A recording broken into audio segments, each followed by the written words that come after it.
मला जायचं मला जायचं कुठं जायचं तुला मला मागे जायचं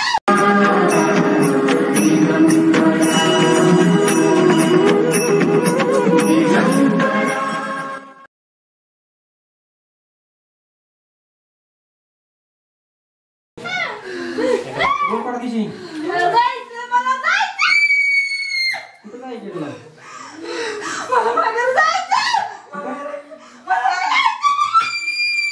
कुठं जायचं तुला त्याला पाठवलं जायचं जायचं मग महाराजांनी काय सांगितलं तुला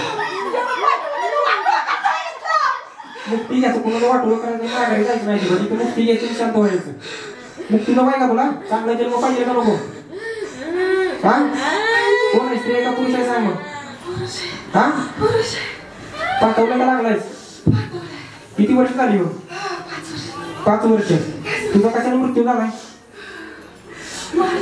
हा मारले काय काय त्रास दिला तुम्हाला सगळं वाटलं केलं काय काय काय काय त्रास दिला कुणाला एकत्र राहून दिलं नाही अजून काय केलं हा अजून काय केलं नवरा बायकोला एकत्र राहून दिलं नाही हा बाहेरचं डोळे नुसते बाहेर लावली जाण सेवा करतो का करताय की जमवत चाललंय नुसतं काम करताय उठता बसता नाव येतं नुसतं नामस्मरणला बसल्यावर कोण येतं घरी दोघं येतं ती दोघं बी येऊन बसतं ती सांगी दोघं कोण कोण कोण येतं महाराज आहेत का इथं ध्यानात काय का सावध आहे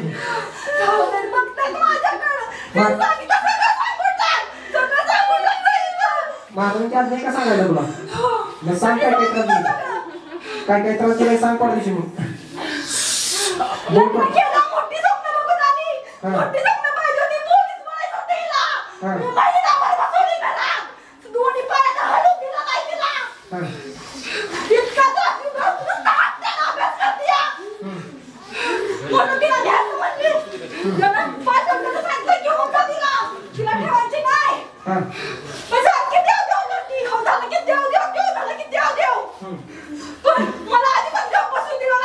कुठलं देव प्रकट रूपी कार्य करतात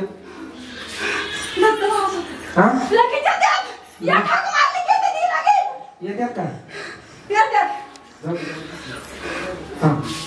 अजून काय काय त्रास दिला दवाखाना मला लावलं नुसतं दवाखान्यात जायला लावलंय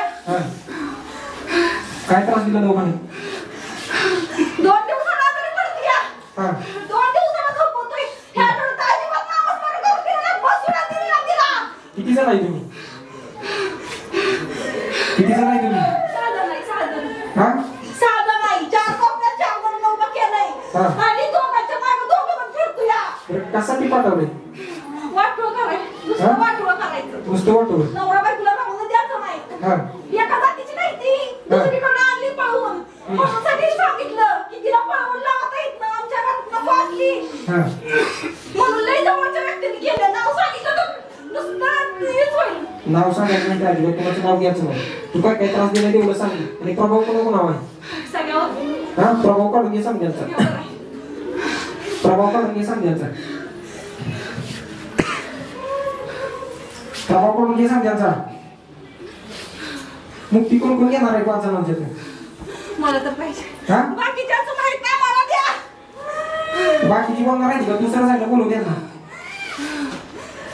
तू सोड ना तिच्या रहिमतपूरच्या इथं येऊन हिला तेच पुढं गेला तिया पुढे एकटाच येतो या होय तू जास्त त्रास दिला असतील मग का तुम्ही दिलाय जास्त त्रास तू दिलाय का त्यांनी दिलाय सगळ्यांनी दिलाय का प्रभाव काढून घे प्रभाव काढून घे समजायचा तू आधी पहिल्यांदा बाळाला त्रास द्यायला पण केलास का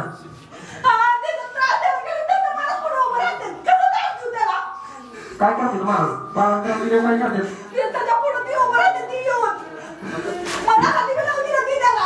बरं तू त्रास प्रभाव काढा समजा प्रभाव काढून घे परदेशी नाही शासन करायला सांगितलं महाराज नको काढ परदेशी प्रभाव काढ परदेशी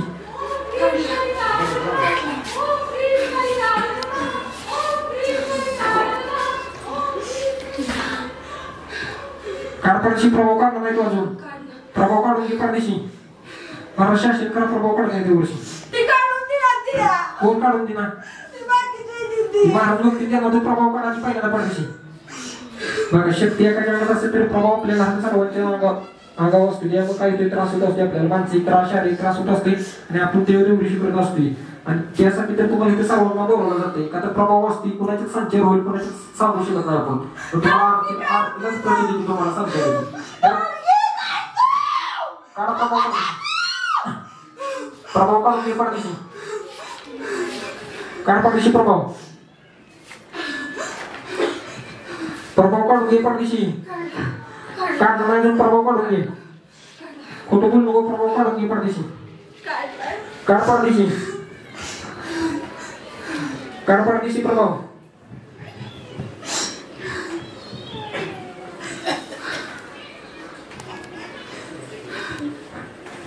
येते का बोलव त्यांना मग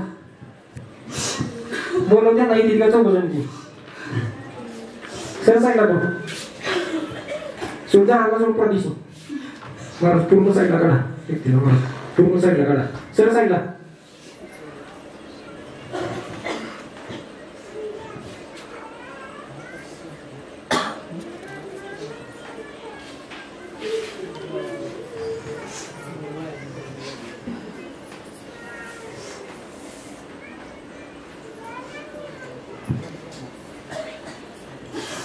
बोल बोल काय तुझा काय तू मध्ये कोण आहेस तू? स्त्री का पुरुष आहे?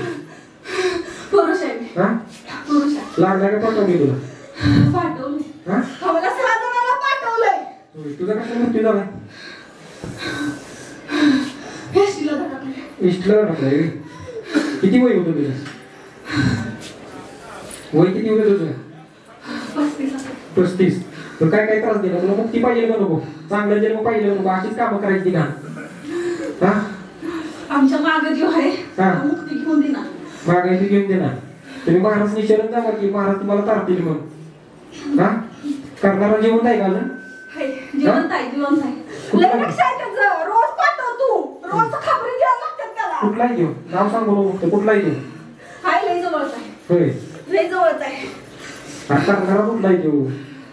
गावातलाच आहे. होय कुठल्या देवाची सेवा करतो ते?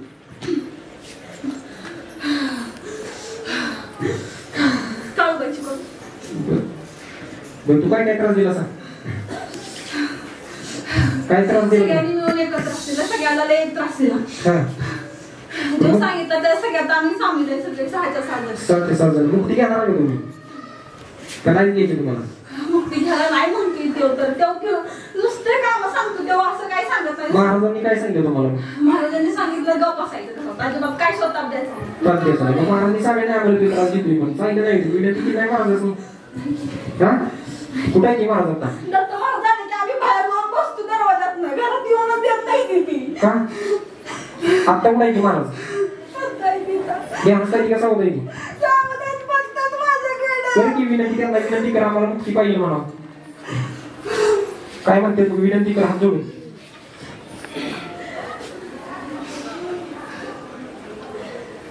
काय सांगते महाराज? सेवा कमी पडते. हा सेवा कमी पडते. सेवा करता का नाही तुम्ही? मी करून देत नाही सेवा कोणाला. कशी मुक्ती देते महाराज तुला? मग सेवा चालू करा असं काय? बघा स्वतः महाराज शक्तीकडे स्वतः सेवा करून घेतात नामस्मरण तर मुक्ती भेटते. पिशवी मिळते आपल्याला. बरं सोड झाला सर अजिबात त्रास द्यायचा नाही तर मुक्ती भेटेल तुम्हाला. चांगला जन्म भेटेल पुढचा. ह्या जन्मात 35 वर्ष गेलास का नाही मरून तू? हा तुझं ऐकू का त्याचं ऐकू सांगतो तू? तुला कुणाचं ऐकू? त्याचं ऐकू का तुझं ऐकू? त्याचं ऐकून काय भेटणार आहे तुला? सांग काय भेटणार त्याचं ऐकून तू सांग. कर्म वाढवून घेतोस का नाही तू? महाराज मुक्ती दे. चांगला जन्म मुक्ती पुढचा का पुढच्या जन्मात पण असं भोगायची तुला? पुढच्या जन्मात असं भोगायचं असेल तर त्याचं ऐक मग. हा बघ काय करायचं ठरवतो. सर सांगितलं आता सोड झाडाला सोड पाठीशी मोकळं कर आणि समजायची समजून सांगतो आता काय सांगायचं. सोड झाडाला पाठीशी महाराज पूर्ण शक्तीला सांगा करा ते. सर सांगितला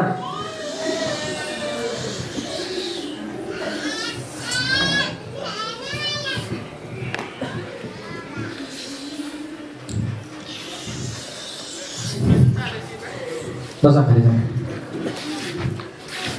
बघा या वाईट शक्ती आपल्याला कशा स्वरूपाचा आणि कसा कसा त्रास देऊ शकतात आपल्या कल्पनेच्या पलीकडे जाऊन या वाईट शक्ती आपल्याला त्रास देत असतात. आपल्याला माहीत सुद्धा नसतं की बाबा आपल्याला त्रास कशामुळे होतो. दवाखाना वगैरे आपल्याला मागे लागलेला असतो, म्हणजे दवाखान्यात आपण जातो परंतु रिपोर्ट्स वगैरे नॉर्मल येतात. डॉक्टर म्हणतात काहीच नाही झालेलं, पण काहीतरी दुखत असतं. समजा आता पोटात दुखत असेल, आपण तपासणी करायला गेलो की या शक्ती पोटातला प्रभाव काढतात, छातीत टाकतात, पाठीत टाकतात. मग पोटातलं दुखायचं बंद होणार, पाठीत दुखणार, पाय दुखेल वगैरे, म्हणजे असं काहीतरी या वाईट शक्ती त्रास करत असतात. दवाखान्याला उगाचच पैसा आपला जात असतो. म्हणजे काही त्रास नसताना या वाईट शक्तींचा त्रास आहे आपल्या लक्षात येत नाही, पण आपण काहीतरी त्रास आहे म्हणून आपल्या दवाखान्याला पैसे घालवत असतो.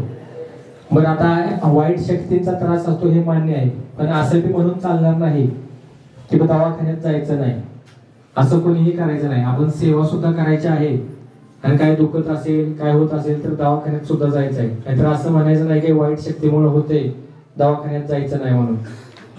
दवाखान्यात जायचं, काय असेल ते उपचार, ट्रीटमेंट वगैरे घ्यायच्या, परंतु ह्या वाईट शक्तींच्या ह्याच्या खाली येऊन आपण म्हणायचं नाही की बाबा ह्याच्यामुळे त्रास होतोय, त्याच्यामुळे त्रास होतोय. त्रास होत असतो, माहित असतो. आपल्याला भस्म नामस्मरण करायला सांगितलं जातं, त्याचं जे भस्म पडतं अगरबत्तीचं ते लावायला सांगितलं जातं, आणि थोडंसं पाण्यात टाकून प्यायला सांगितलं जातं. त्याच्याने सुद्धा आपल्याला जर काही फरक पडत नसेल तर 100% दवाखान्यात जायचं आहे, कोणीही हे करायचं नाही. बरं, आता तुम्हाला सेवा कशी करायची, काय करायची, तर तुम्हाला सगळं सांगितलं जाईल. जुन्या लोकांना माहिती आहे, परंतु नवीन लोकांना माहित नाही की बाबा सेवा म्हणजे काय, सेवा कशी करायची, नामस्मरण कसं करायचं, अभिषेक कसा करायचं, काय काय नियम अटी काय आहेत, काय पाळायचं काय नाही. तर ह्याची तुम्हाला सगळं इथं माहिती दिली जाईल, ती व्यवस्थित ऐकायची आहे, समजून घ्यायची आहे. परत घरी गेल्यानंतर फोन करून विचारायचं नाही आम्हाला माहिती कळली नाही, काय सांगा म्हणून.